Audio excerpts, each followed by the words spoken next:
6 point है हमारा simulation models. देखिए डिफाइन करता है ये these models replicate real world processes, जो रियल वर्ल्ड का गतिविधि है, प्रोसेसेस है, उसको रेप्लिकेट करता है। रेप्लिकेट मतलब उसी के जैसा उत्पन्न करने का कोशिश करता है ना।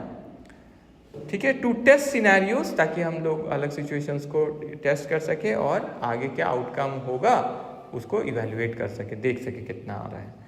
Use helpful when real world testing is expensive और इम्प्रैक्टिकल, जब रियल वर्ल्ड टेस्टिंग क्या है, इम्प्रैक्टिकल है, नहीं वो ऐसा टेस्टिंग हम नहीं कर सकते हैं क्योंकि वो क्या है, एक्सपेंसिव है या इम्प्रैक्टिकल।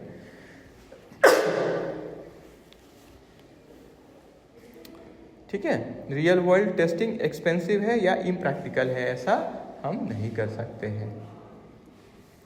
ठीक है, जैसे वही आपको एक बताए थे ना कि कोई कार सीख रहे हैं या ट्रक सीख रहे हैं तो उनको सिमुलेटर के सामने बैठा देना है ना। तो कहीं कोई आदमी के ऊपर नहीं चढ़ाएंगे, उससे पहले वीडियो गेम में चढ़ रहा है तो कोई बात नहीं, रियल में नहीं चढ़ेगा, है ना। कोई गाड़ी को ठोकर नहीं मारेंगे, कहीं से खुद ही नहीं गिर जाएंगे, है ना।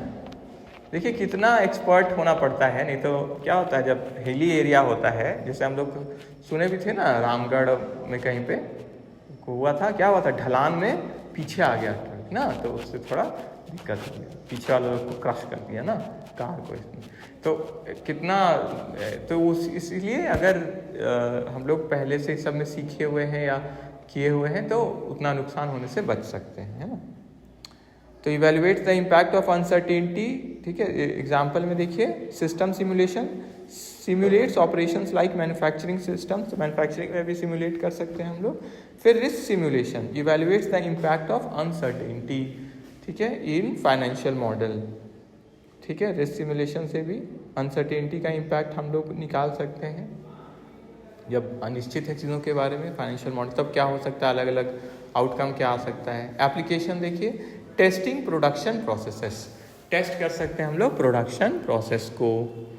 ठीक है, क्या ठीक से मशीन काम कर रहा है कि नहीं, तो पहले ही हम पूरा मटेरियल नहीं डाल के क्या करते हैं, थोड़ा सा देखते हैं। ऐसे ही हम लोग घर में भी जैसे पूड़ी छानना है तो पहले देखते हैं ना तेल गर्म हुआ कि नहीं, तो वो क्या, वो टेस्ट ही ना हुआ, है ना। उसी तरह बड़ी कंपनी है, कोई मशीन लाई है नहीं, तो पहले ही पूरा रॉ मटेरियल डाल के फिर बाद में चेक करे, उससे बेटर क्या है पहले चेक कर ले, है ना, कि काम कर रहा है कि नहीं। पता चला रॉ मटेरियल फंस गया या ख़राब हो गया तो थोड़ा दिक्कत हो सकता है। ठीक है, तो थोड़ा सा डाल के चेक टेस्ट करके देख ले सकते हैं। फिर रिस्क मैनेजमेंट इन इन्वेस्टमेंट, प्रोजेक्ट मैनेजमेंट में भी हम लोग को हेल्प करता है। ठीक है, फिर नेटवर्क मॉडल्स, ये मॉडल एनालाइज करता है और ऑप्टिमाइज करता है नेटवर्क स्ट्रक्चर्स को। ठीक है, नेटवर्क जहाँ पे भी है, लाइक फ्लो, शेड्यूलिंग और कनेक्टिविटी फोकस करता है, इसमें करते हैं यूज़। देखिए, फोकसेस ऑन मिनिमाइजिंग कॉस्ट और मैक्सिमाइजिंग एफिशिएंसी इन नेटवर्क। जैसे आप लोग आगे में एग्जांपल भी लिखा है, पॉट और सीपीएम जब आएगा तब उसमें देखेंगे। मैनेज कर सकते हैं प्रोजेक्ट शेड्यूल्स को, आइडेंटिफाई क्रिटिकल पार्ट्स। जैसे कोई प्रोजेक्ट है, घर ही बना रहे हैं, तो कौन सा काम पहले करें, तो वो पहले ही से उसका लिख लेंगे तब ना समझ में आएगा। तो आप लोग जब पढ़ेंगे पॉट सीपीएम तब ये ज़्यादा अच्छे समझ में आएगा। तो पूरा एक नेटवर्क के जैसा बन जाता है ना, जाली के जैसा। ठीक है, ये पहले काम करना है, ये सेकंड में करना है, तीसरा और चौथा काम को एक बार में कर सकते हैं। जैसे दीवार खड़ा करना है, तो दीवार तो राइट साइड का भी हो सकता है, लेफ्ट साइड का भी खड़ा हो सकता है ना, चारों चल सकता है ना एक साथ काम। ठीक है, लेकिन छत तो पहले नहीं बन सकता है, दीवार ही नहीं बना, छत कैसे बनाएगा, है ना।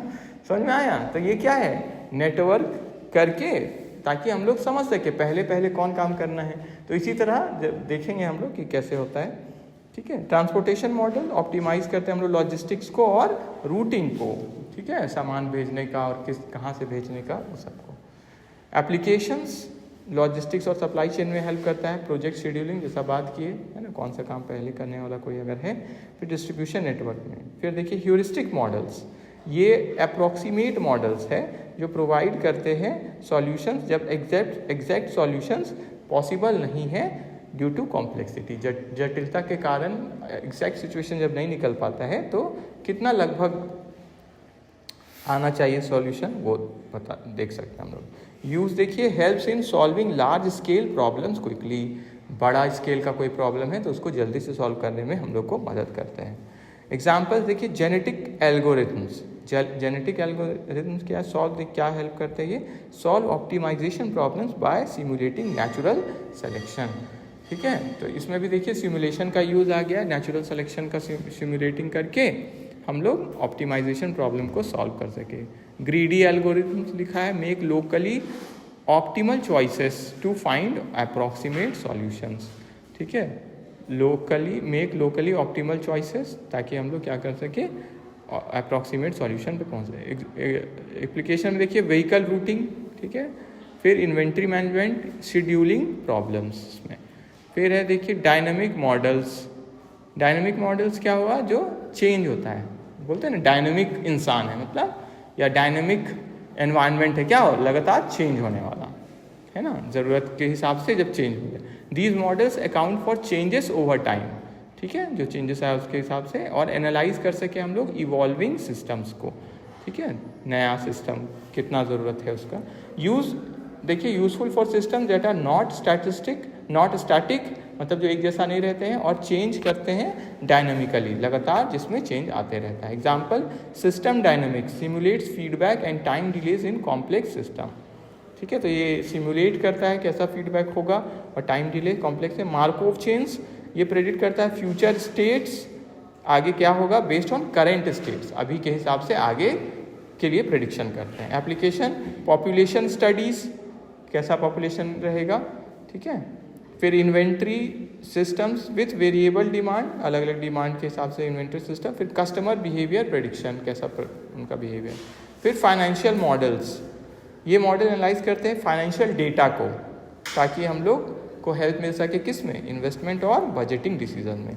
फोकस रहता है किसमें, फाइनेंशियल परफॉर्मेंस और रिस्क एनालिसिस में। एग्जांपल, जैसे आप लोग पढ़े भी है ना, कैपिटल बजटिंग पढ़े होंगे, है ना, तो उसमें डिस्काउंटेड कैश फ्लो ये सब आता था ना, जो डिस्काउंटिंग करते थे, है ना, आगे का दाम का अभी क्या वैल्यू है ना, आगे का जो आपको 5 साल बाद जो 100 रुपया मिलेगा उसका अभी क्या वैल्यू होगा, 100 से थोड़ा ज़्यादा होगा, 100 से ज़्यादा होगा कम, मतलब अभी का जैसे नहीं बोलते हैं कि पुराना ज़माना का 1 रुपया है ना, अभी का 20-30 रुपया या 50 रुपया, ऐसे बोलते हैं ना।